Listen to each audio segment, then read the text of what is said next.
दोस्तों हमारे सामने क्वेश्चन है। इसमें से 1 लाख रुपए जमा किए गए हैं और बैंक की जो दर है वो 5% वार्षिक है। ठीक है, तो 2 साल बाद यानी कि ब्याज कितना प्राप्त होगा, जो हमें यानी कि ब्याज प्राप्त होगा तो ब्याज निकालना है। इसी तरह दोस्तों क्वेश्चन आता है जैसे कि किसी बैंक में आपने पैसे जमा किए हैं।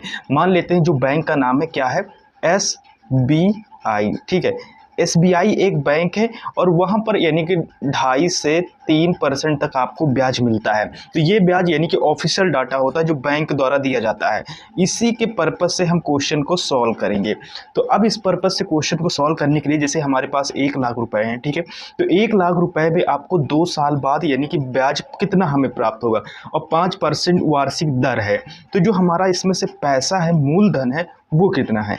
तो यहाँ पर दोस्तों 1 लाख रुपए है। ठीक है, जो हम पैसे जमा करते हैं वो कितने हैं, तो वो 1 लाख रुपए हैं।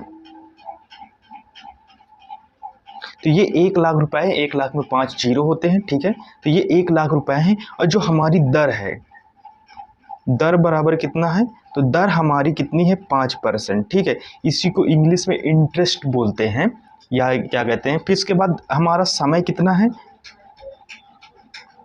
समय जो दिया गया है 2 साल। ठीक है, तो ये इतनी सारी ये 3 चीज़ें होनी चाहिए तब आपको ब्याज प्राप्त होगा। यानी कि इसमें से हमें निकालना क्या है, तो इसमें से हमें यानी कि ब्याज प्राप्त करना है। तो अब इस क्वेश्चन को सॉल्व करेंगे। तो देखो इस क्वेश्चन को सॉल्व करने के लिए जो हम करेंगे क्या करेंगे कि इसमें से यानी कि हमें ब्याज हमें प्राप्त करना है। तो ये ब्याज निकालने के लिए 1 लाख रुपए कितने साल के लिए, 1 2 3 4 5 जीरो रखेंगे, कितने यानी 5 है। ठीक है, अब ये 5% है, परसेंट की जगह हम परसेंट नहीं लिखेंगे, यहाँ पर कितना लिख देंगे, 100 लिख देंगे।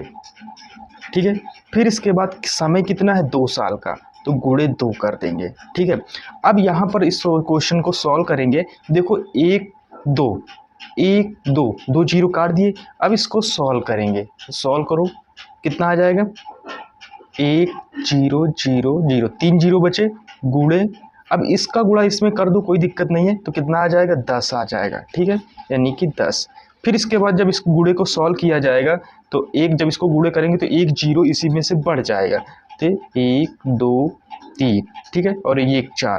तो ये जो हमारा क्या निकल के आया, ये 2 साल का। ठीक है, ये जो हमारा क्वेश्चन दिया गया है 2 साल बाद हमारा ब्याज कितना प्राप्त होगा, तो देखो इकाई, दहाई, सैकड़ा, हजार, 10,000। जो हमारा यानी कि 1 लाख रुपए में जो ब्याज प्राप्त होगा वो कितना प्राप्त होगा, 10,000 रुपये प्राप्त होगा। कितने साल में प्राप्त होगा, तो ये 2 साल। अगर आप किसी बैंक में 1 लाख रुपए 2 साल तक जमा करते हैं और वो बैंक वाले 5% आपको अगर वार्षिक धनराशि प्रदान करते हैं, वो यानी कि ये 5% की दर देते हैं, तो आपको 10,000 रुपये मिलेंगे। अगर वीडियो अच्छा लगा है तो प्लीज़ चैनल को लाइक शेयर सब्सक्राइब जरूर कीजिएगा।